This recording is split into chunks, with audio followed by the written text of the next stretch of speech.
networking, the importance of networking, and what we have today, it's a little bit of etiquette. We have some social media, and what's really important is that they're all interwoven into each other. So networking is not just about going to an event and taking your business cards. It's about establishing relationships. It's about having an action plan before you attend. So don't just run out the door and say, I'm going to this event, and hopefully I'll gain some business, get to know people. You really need to have a strategic plan. So what is networking? Is it just a bunch of people gabbing, getting together? Actually, that was what we were doing. But it's also an opportunity to meet those who can help build your business, future clients, even future spouses. Or boyfriends. So there are conferences. And by networking, you can always meet the stars that you've always been wanting to meet. So go ahead and make that introduction and say, I really love what you're doing. Support our current or our local stars here, our TV news anchors, and take a picture and become a little popular. So what is the process of networking? You have the before the event, during the event, and after the event. So you really, really need to have a plan in mind. So before the event, research and look for invitations. We all get the Facebook invites to go to this networking event, this luncheon, this breakfast. You either get them through Facebook, LinkedIn, meetup groups, invitation by colleagues, and call your friends to find out what they are attending that week. I generally get 2 to 3 weeks 2 to 3 calls a week. People asking me, hey, Olivia, what's going on? What are you attending? And the really great thing about that is that sometimes I'm so busy that I can't attend anything. Or I could refer them to an organization and say, hey, I saw this flyer. Let me go to my Facebook. Let me share this with you. Here's a LinkedIn. Take a screenshot and mail it over to them. And when you get the Facebook invites, you can always see who's attending. Mm-hmm. You know, Jackie Luna is a friend who's attending this great event. But what about Kay Wolf? I don't know Kay Wolf, but I heard of Kay Wolf. And, you know, she's a CEO or she's that VP of marketing that I've been wanting to meet or get into a company. So this is a really great tool to use when you're looking to see who's going to an event so that you can increase your social capital.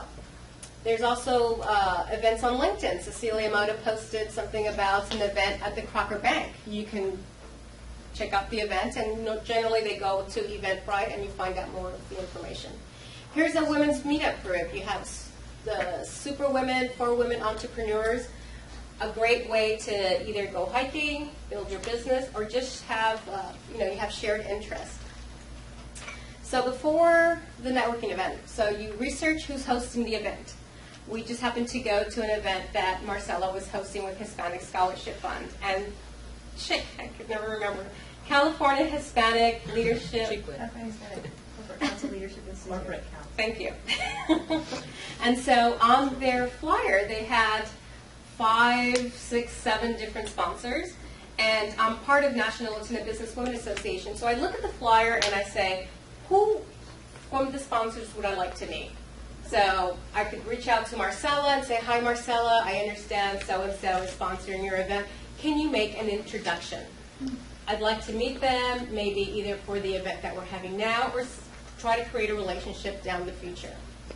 Find out what they do. Find out what that person does in advance of the event. Who do you know that works there? Again, Marcella works there. But it could be Alex or someone else. And if you're really, really bold, you can call to volunteer and say, hi, do you need any volunteers for your event? I'm free. I don't know how to network, and I know that by volunteering, I'd be able to get to know the people, get my feet wet, and maybe become a member of your organization. Another thing I like to do is recruit a friend. If I'm going by myself to an event that I know no one, I invite Jules, or I can invite Gilda, or I invite someone who I know will enjoy going networking. And again, I look at the invitation to see who's going, who the sponsor of the event is. Look for colleagues. Did we work together before? Do I know someone who is an authority figure at that company that I'd like to meet. Just kind of do a little pre-planning in advance. Another thing is prepare your elevator speech. So we've gone through the exercise. I won't do it again. But it's really great to know what you do and what you're passionate about, because you really do have those 30 seconds to impress someone. Because I know that if I walk in the door and someone is sloppy, not dressed right, just has bad manners, they're picking their teeth, they're doing something really gross, I've already determined that I don't want to shake their hand. And another thing, practice your elevator speech in the mirror. Note what your mannerisms is. Don't say, oh, I fly planes, and I do this, and your hands are waving all over the place, because the last thing you want to do is hit someone's drink or bump their drink, make them spill on themselves. So that would really not be cool. Again, practice your elevator speech until you know it and you own it. If someone poked you at night and said, okay, what's your elevator speech? I do, branded merchandise, and I help companies promote their products and services. Boom. That's not even 30 seconds. Business cards. Another important key is business cards. It is so important to have the different types of business cards. I have 3 business cards that I carry in one case. One is for National Latina Business Women Association, so when I'm talking to women who want to know about our organization, I give them my card. If someone meets me, and again, depending on the event, if I'm there as Rios Strategies, I'm looking to connect with someone, either for a project or sponsorship or even grant writing, I give them my Rios Strategies. And if I'm looking to connect with someone, this was before I was dating, I have my own personal business card, and it just says Olivia E. Rios, my cell phone number, and my email. So that way it keeps me anonymous. It doesn't tell people where I work. If they really want to look me up, they could do so on LinkedIn or Facebook. So it's important to have at least 2 set of cards, personal and business. I know Jules' comment about not taking pictures of a business card, but seriously, sometimes we do run out of cards. And it's not bad to take a picture of your own business card and email it to someone, or text it and say, hi, it was great meeting you. By the way, here's my business card, and here's a photo I took of you. So it reminds the person of who you are, not just them receiving a text. Have a writing instrument. There's nothing worse than going to an event and you have nothing to write with, and you use your lipstick, you use someone else's pen, you ask the person right next to you, and that person has their hands full either with a drink or they're talking to someone and you really cannot interrupt. Carry a pen. And then dress appropriately. Look at the flyers. See if it's casual, if it's black tie, if it's business attire. You could never go wrong with business attire. I know with a lot of us ladies, we tend to not wear stockings, which is great, but during the winter months, just a little bit, it's always best to be overdressed than underdressed. So.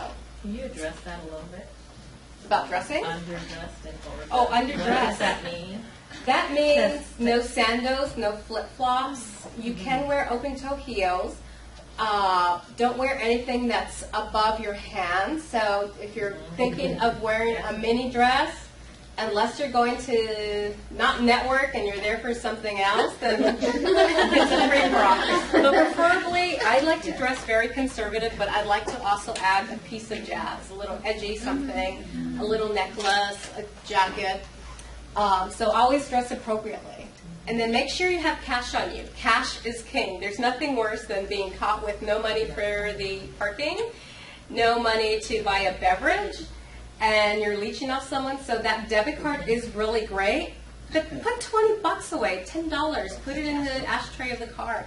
Do something. But always make sure you carry money with you.